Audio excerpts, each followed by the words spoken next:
This is the epitome of the dumb, educated black man. Take a look at these 4 kids.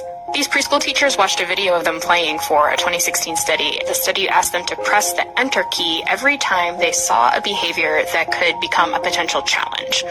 But the thing about the study is it's kind of deceptive. There's actually no misbehavior in the video. The kids are actors, and the researchers were using eye tracking software because what they really wanted to know was when teachers expect misbehavior, who are they watching? The study found that both white and black teachers spent more time gazing at black boys than other children.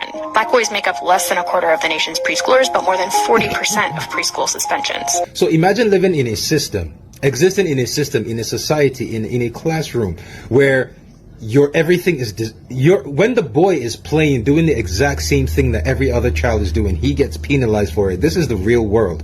So by the time these young black boys get to middle school, school is not as fun as it is for everybody else, because for them it is a place of antagonism. Once they get there, even without doing anything wrong, they are always wrong. You got to be out of your mind and ignorant to fall for surveys and studies without understanding the legitimate nature of how they conducted the study. The actual study is kids that are acting in behaviors that appear to be wrong according to a guideline that they've given. So if a kid has his back to the person that's observing, do implicit bias say that a kid with their back turned, instead of you being able to see their face, are you believing that they're doing something more malicious than they are? So there's a psychological evaluation upon the psychological evaluation of this thing.